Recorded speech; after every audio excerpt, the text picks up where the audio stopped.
नमस्कार दोस्तों। पदोन्नति को लेकर के एक समस्या आ रही थी कि कुछ शिक्षकों ने स्नातक विषय में यदि 2 विषयों से स्नातक किया है तो किस विषय से उसे पदोन्नति मिले। तो इसमें एक प्रश्न पूछा गया था कुछ शिक्षकों के द्वारा कि उसे पदोन्नति में किस माध्यम यानी किस विषय से उसे पदोन्नति मिलना चाहिए, और शासन ने क्या उत्तर दिया उससे संबंधित एक महत्वपूर्ण जानकारी लेकर के आए हैं। देख सकते हैं आप ये।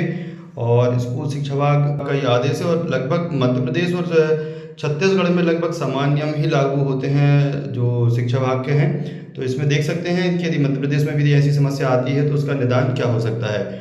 और यहाँ पर देख सकते हैं क्योंकि कई टीचर्स जो होते हैं वो बाद में अपनी योग्यता वृद्धि के हिसाब से दूसरे सब्जेक्टों में भी स्नातक या स्नातकोत्तर कर लेते हैं। तो यदि उन्होंने 2 विषय में स्नातक या स्नातकोत्तर किया है तो क्या नियम लागू होंगे। देख सकते हैं आदेश, और ये आदेश है प्रति संचालक लोक शिक्षण संचालनालय इंद्रावती भवन नया रायपुर अटल नगर। विषय 2 विषय में स्नातक सहायक शिक्षकों की पदोन्नति के संबंध में मार्गदर्शन।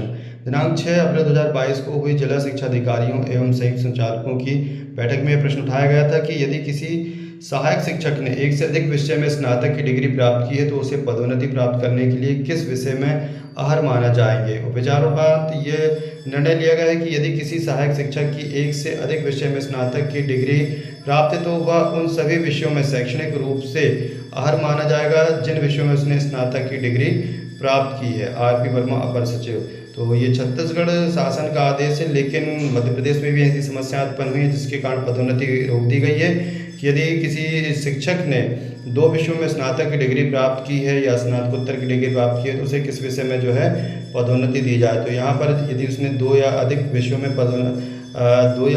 में उसने किसी विषय में यदि स्नातक किया है, जैसे उसने हिंदी लिटरेचर या इंग्लिश लिटरेचर दोनों में ही स्नातक की हुई है, तो उसे दोनों ही विषयों में जो उस स्कूल में विद्यालय में खाली है पद, उस पद के लिए यदि उसने हिंदी का पद खाली है तो हिंदी के पद से, या इंग्लिश का पद खाली है तो इंग्लिश के पद से उसे प्रमोशन मिल सकता है। जिससे कि यहाँ पर छत्तीसगढ़ में इस प्रकार की समस्याओं का निदान कर दिया गया है। मध्य प्रदेश में भी जो समस्याएं आ रही हैं उसका भी इस प्रकार निदान किया जा सकता है। आप अपने विचार कमेंट बॉक्स में जरूर लिखें। वीडियो को लाइक शेयर कर दीजिए और ज़्यादा से ज़्यादा शेयर कर दें जिससे कि समस्त शिक्षकों तक जानकारी पहुँच जाए और ये समस्या जो उत्पन्न हो रही है जिन्होंने 1 से अधिक विषयों में स्नातक की डिग्री ली है तो उनकी भी समस्याओं का हल हो सकता है। आपका क्या कहना है अपने विचार कमेंट बॉक्स में जरूर लिखें। धन्यवाद।